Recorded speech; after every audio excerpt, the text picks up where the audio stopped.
It's cold, it's dark, it's gray, it's foggy, and Bitcoin's down. That's what we're talking about today. Bitcoin is down even more overnight. Good morning.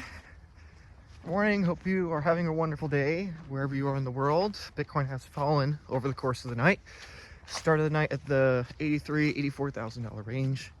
Now it is down. It touched $80,000, I believe, a couple hours ago, around 3 or 4 in the morning. And it's had a strong bounce back up to 82,000, but we are knocking on the door of 70,000 range.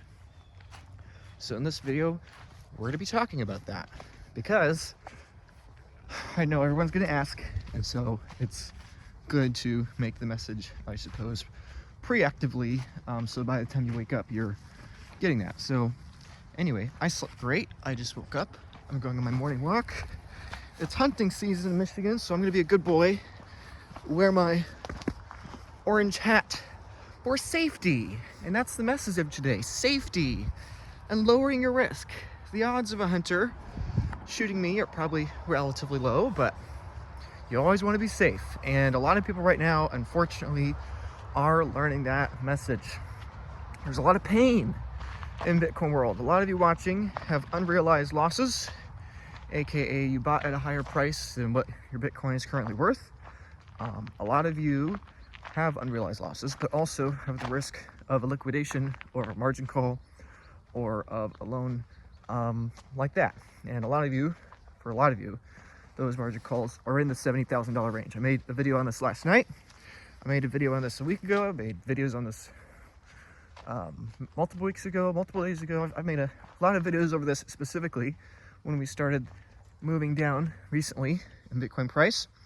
And I've made countless videos, hundreds of videos over the last 2, 3, 4 years about why it's really important to have a wealth plan and reduce your risk, mitigate your risk, and always be very, very careful. You know, the odds of any particular exchange blowing up are exceedingly low. However, if you take a low enough probability over a long enough timeline, the certainty becomes eventually certain. And as low as the odds might be for a leveraged loan, the odds are very low, but over a long enough timeline, if you take a very low probability and you multiply it out, the odds get very, very high. You know, we have not had Bitcoin fall 50% in the course of, 2 or 3 months. We've not had that for years. You know, last time we had that was in 2022. And so people that have been buying Bitcoin only since 2023, 2024, and 2025 have not yet experienced this. But it happened in 2022, 2021, 2020, 2019, and 2018. I don't think it happened in 2017 or 2016, but I think it happened in 2015. So point is, I guess the message that's probably important to share this morning is the one I started out sharing online when it comes to Bitcoin, which is that you have less in common with the near future and the ancient past. This is true technologically with life. I'm literally, telecommunicating with you, via a digital box in my hand across the internet, right? Obviously, we have less in common with our future than our past from a technological perspective, but we also have less in common with our future than the past in terms of our personal lives. And the reason why I like this statement so much, the reason why I say that so much and so often, to the point where it annoys people at times, is because it is not inherently a positive or a negative statement. I do not know if the technology of the future is going to create a cyber, AI World War III drone war that, like with bioengineered, genetically tracking drones to kill to kill a bunch of people. Like, that's a possibility. Nuclear Armageddon is a possibility. All kinds of negative things are a possibility. Or at the same time, the dreams of a tech utopia and this and that, the other, and AI serving humanity and poverty being engineered out of existence or whatever, that's also a possibility. And frankly, both of those things have a really big trade-off, both to the positive and the negative. And so at the end of the day, that's why I like that statement, because I have no freaking clue if it's going to be better or worse, but I do know we have less in common with it in the present moment.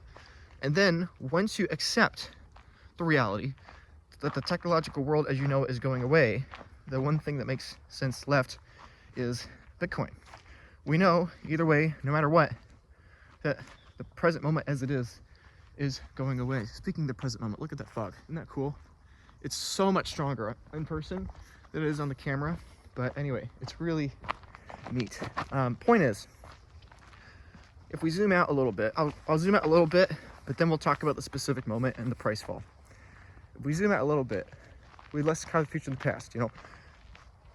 Take your mind and envision time traveling backwards into the past, right? If you time travel backwards into the past, when things get scarcer and scarcer, or food gets scarcer and iPhones get scarcer to where literally they become non-existent, the farther back in time you go, the more scarce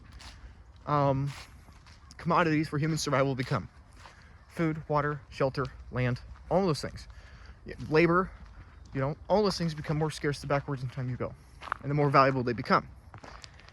And logic would ensue if the world continues, if we don't blow ourselves up, so to speak, if the technological world and economic world as we know it continues, and we time travel ourselves into the future, the opposite direction, that historical trend seems to be true. You know, at least conceptually, you know, abstractly in our minds, right? If we teleport into the future, things become more abundant, things become less scarce. If you're an optimist, right? If you're an optimist on the world not blowing up, if you're an optimist on that, then you should be a pessimist on the absolute price of everything.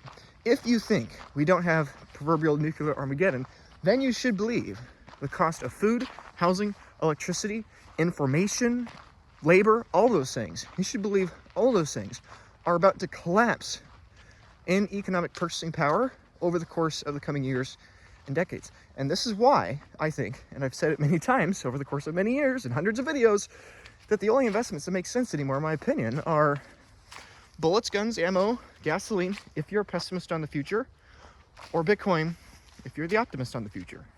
You know, you can think of it like a bell curve, right? On one end you got Bitcoin, on one end you got bullets and guns. If you are a tech optimist and you think that we're not going to destroy the world or whatever you want your little fear-mongering scenario to be, if you think that's the case, well then Bitcoin's the obvious bet. You don't want to hold American bonds. In what world 20, 30, 50 years from now, where AI is representing, you know, 30% of global productivity, rapidly racing to 40 or 50%, in what world is AI going to want to buy American sovereign debt that the Americans can just pull out from the AI anytime? You know, the AI doesn't want that, right? The human beings designed AI don't want that. You know, at that point, not even the American government has the power. The people controlling the AI has the power, right? And that's why Bitcoin's important, to hopefully decentralize that power. But anyway, the point is, with everything else in the middle, nothing really makes sense, right? You know, at the dawn of the 20th century, the only investments that make sense, proverbially, are buy an underlying share of the global oil industry, or buy guns and bullets and retreat to your little secluded cabin in the woods and enjoy your foggy mornings, hoping and praying that the world doesn't blow up, right? Like, those are the only two things that make sense, right? You know, you don't want to be owning 17th century, 18th century, 19th century technologies on the verge of the 20th century, right? And the same thing's true here. If we go the nuclear Armageddon route, you don't want to be owning equities, you don't want to be owning stocks, you don't want to be owning bonds, you don't want to be owning political currency, cash, you don't want to own any of those things, right? And if we do have the hyper-abundant scenario, where Bitcoin does remain the thing that's the most difficult in the world to produce, then of course, you know, then of course you still want to own those, don't want to own those things. So at the end of the day, long-term conviction in Bitcoin has not changed at all. And the larger point in me rambling and all that, nothing's new, but people like to hear it, especially in panicked times like this. I mean, Bitcoin is down like 11% over the course of the last day or so. Bitcoin is down about $46,000 in just about 40 days. Well, maybe probably 46 days. You know, Bitcoin's probably been going down $1,000 a day for like the last month and a half straight. Like, it's been pretty brutal. It's been pretty straight down, right? For a lot of people, especially those that didn't take on proper risk management. But anyway, that's crazy. Bitcoin was at even $46,000 a couple years ago, and now we're down $46,000. Which again is, to my point, less in common with the near future than the past. At $15,000 or $18,000 of Bitcoin, $46,000 of Bitcoin was in the near future, and we hit it. On the way up, we had less in common with the future in the past, and now on the way down, we had less in common with the near future of the past, right? The biggest USD dollar losses are in front of us, not behind us. The biggest scams are in front of us, not behind us. The majority of lawsuits coming after your Bitcoin from evil or corrupt actors or socialists. Those are in front of you, not behind you. The majority of all kinds of things are in front of us, good and bad. And that's why I talk about this, you know, because it's true. You know, I don't know if there's going to be a bull market or a bear market for the next 12 months. You know, we're at $80,000 a Bitcoin right now. Personally, I would not be surprised if we're at $200,000 a coin within a year. It would not surprise me. I also wouldn't be surprised if we go to $60,000. Maybe even we wick to $50,000, or maybe a little lower, maybe not, I don't know.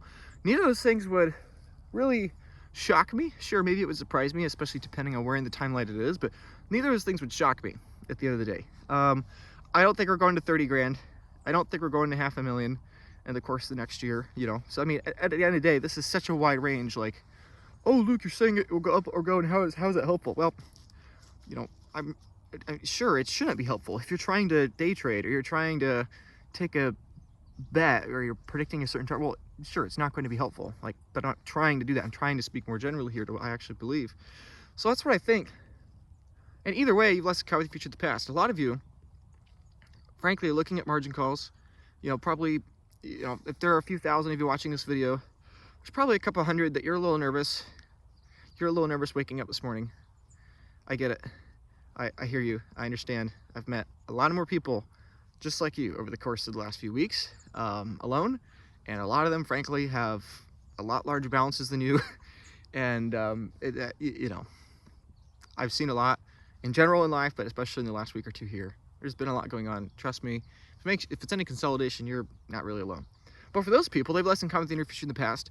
Either way, if $80,000 is the pico bottom wick, we rocket back up right to $100,000, those people, let's cover the future of the past. Bitcoin's going to go up. This stress of getting a margin call is going to wipe away from their minds. They're going to forget it happened. You know, they're going to say, oh, wow, I'm so genius. I got my margin call level just low enough. Wow, I'm so smart. I designed that well. And then a year or two later, they're going to forget that it was luck and not proper skill. And then they're going to get liquidated in a few years, right? So they left us cover the future of the past. And that their stress is going to be alleviated if this is the actual bottom, or it's not the bottom, or it's not.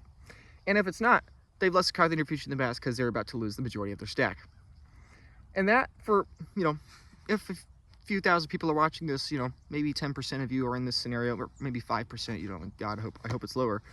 But for some of you, most of you, this still applies. Or actually for all of you, this still applies. Maybe we're flat or down over the next year. Maybe we're up over the next year.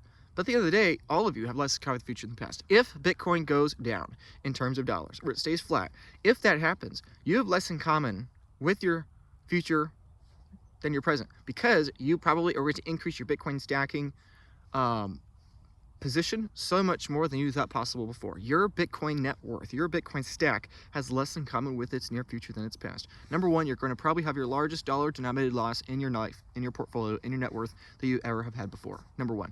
And number two, you're probably going to have the largest increase of your Bitcoin net worth stack you ever had in your life.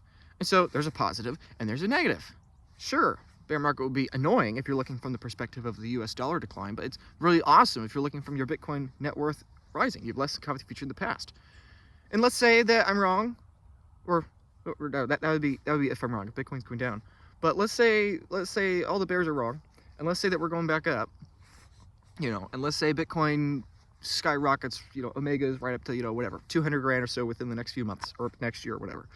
And that's true, you still less to cover the future of the past, you know. In the positive sense, you're less in common with your new future in the past because your net worth's about to double. Your net worth is about to double. But on the downside risk, or not downside risk, but on the negative perspective, your Bitcoin stacking opportunities are going to collapse dramatically. You know, if Bitcoin doubles and your fiat is denominated in dollars, your stacking ability halves, right? That's your own kind of halving, right? For your personal family. And so my point in this isn't to be facetious, isn't to be whitewashing the pain that a lot of you are feeling. But I think it's important to remember this statement. Hopefully you remember it. I've said for years and years and years, less in common with the future and the past. So I would encourage you, look through all the possible scenarios in front of you, you know, and understand in all those scenarios, literally all of them, your life's about to change in the next few months. Either your Bitcoin stack is about to grow tremendously or shrink tremendously, depending on, you know, your circumstances. Your unrealized or realized capital gains are about to grow or shrink tremendously. And at the end of the day, I want you to know, especially for those of you that are relatively new, this is not abnormal. Bitcoin's not dead. It's all, it's all fine. There's nothing fundamentally that's changed about Bitcoin. I know it sucks. I know it hurts. I know it's not what any of us expected, including me, frankly. I thought this was very unlikely. Clearly, it's happened. And you can make up whatever excuse you want. But again, something else I think that's useful looking at is that, again, we've less in common with the near future in the past. The Trump family, if we just think critically here, the Trump family has bought over $2 billion of Bitcoin over a $100,000 Bitcoin price. Do you think they're selling at these panic levels?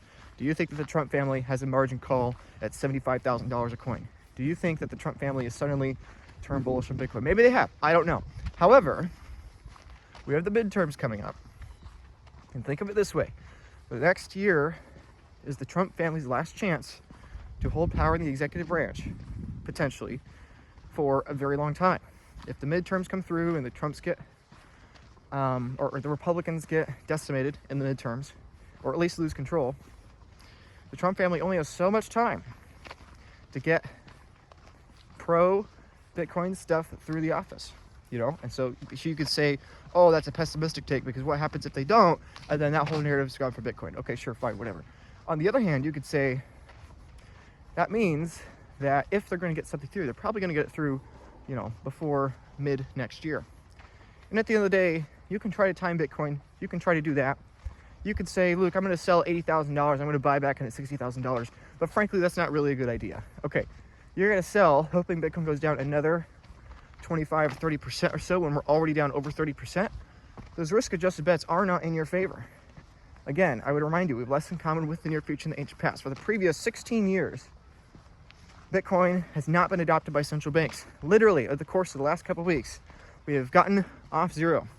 We've gone from 0 to 1 central bank adopting Bitcoin, that of the Czech Republic. They've bought about $1 million of digital assets, Bitcoin being a portion of that.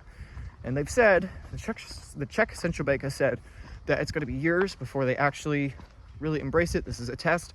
That's why it was such a small amount. And so a lot of people could say, oh, well, this is a shame. They only bought $1 million. It's a shame that the Trumps or the White House or America hasn't done a proper strategic Bitcoin reserve. Oh, this is all shame. This is all bad. Boo-hoo, wah. I'm not that pessimistic, actually. I feel really good. My biggest fear, election day, and you can watch my old videos. I made these videos last year. My biggest fear at the election last year, in late 2024, when Trump won the presidency, my biggest fear was that America was going to adopt a Bitcoin strategic reserve, the price is going to go vertical, and people were going to lose time. And so either way, here we are. Not much has happened. And somehow now $80,000 is exceedingly extreme fear territory. I remember when $74,000, I was in Portugal at the time at a Bitcoin conference in Madeira. Some of you watching maybe were there. But I was in Portugal in March of 2024 when Bitcoin was going vertical. It went from like 50,000 to 74,000 over the course of a few weeks, right? That was like a 50% gain in a few weeks. People were excited, people were euphoric, blah, blah, blah. $74,000 was a euphoric moment. $126,000 back in October was not a euphoric moment, but $74,000 was a euphoric moment back in 2024 that we spent the next 8 months grinding down from $74,000 down to $49,000. And my point here is that in the course of about a year and a half, or just over a year and a half, we've gone from $74,000 being an extreme euphoric moment to now $80,000 here in late 2025 is exceedingly fearful, exceedingly painful. Quite literally, the short-term holders are at their greatest statistical loss that they've ever had in Bitcoin's history. This morning, going to $80,000 a coin, is now officially more painful for the short-term holders, aka people that have been holding for 6 months. This is a more painful moment for them when factoring in the volume that they bought at. This is more painful for them than the FTX crash of 2022. This is more painful for them than the 2021 Bitcoin mining ban. This is more painful than even the COVID market crash of 2020. And I think there's something to say for that. It would be really interesting if literally last night was the Pico bottom and pretty soon we just keep going back up. But frankly, and I hate to say it, but the harder we fall and the more and more we fall, I hate to say it, but I do think the odds of continued pain, let's say, are ahead. I don't know if that means the price is going lower or if that means that the majority of the price downturn is complete, but we have to spend more time to recover. But either way, we're probably going to have the pain in one way or the other. Either just because sentiment has been killed so strongly, I think the odds are increasing that there's pain ahead, because when you kill sentiment this brutally, this quickly, a lot of people get scared, and then the market kind of becomes boring for a while. We've seen this many, many times in history. That's kind of my gut punt. That's kind of my, gut take. What am I trying to say? If we go significantly further down in price, I think we're out of a very condensed timeline.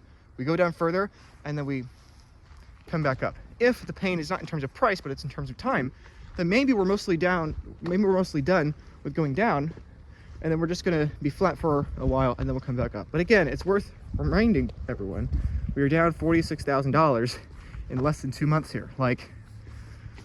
Please, if you're thinking about panic selling, strongly encourage you to reconsider that.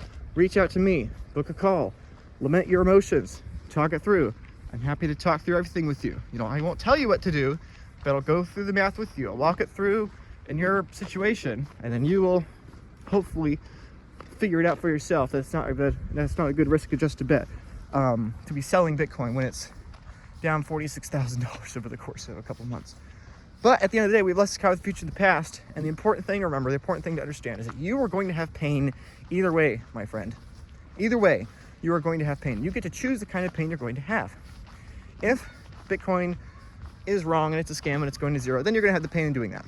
If we're not, and the future does continue, as I was outlining earlier, we have a period of growing abundance, and Bitcoin is the only asset that isn't overproduced to zero, but Bitcoin is the measuring stick that measures everything on its trend to zero as everything flows to the marginal cost of production.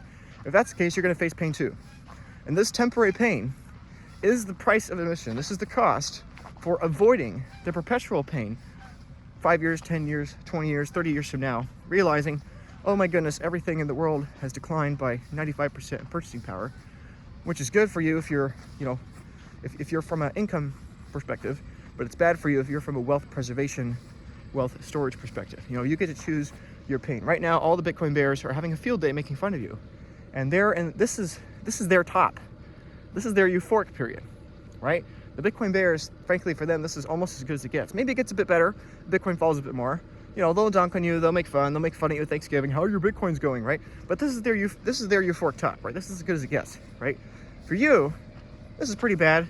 Maybe this is as worse as it gets. Maybe it gets even worse. I don't know. But at the end of the day, Bitcoin had, 3 or 4, 50% corrections between early 2021 and late 2022. Over the course of 2 years, Bitcoin had multiple 50% corrections. And ultimately, I think why this is happening is that a lot of people are not used to this because we haven't had one of these in literally almost 3 years. So I don't know. I guess this is time for one. So anyway, I have no freaking clue what's going to happen next, but this is why I've encouraged for years, reduce your risk. If you want to increase your Bitcoin stack, the number one thing you could and should be doing is obsessing over how to reduce the risk of your portfolio.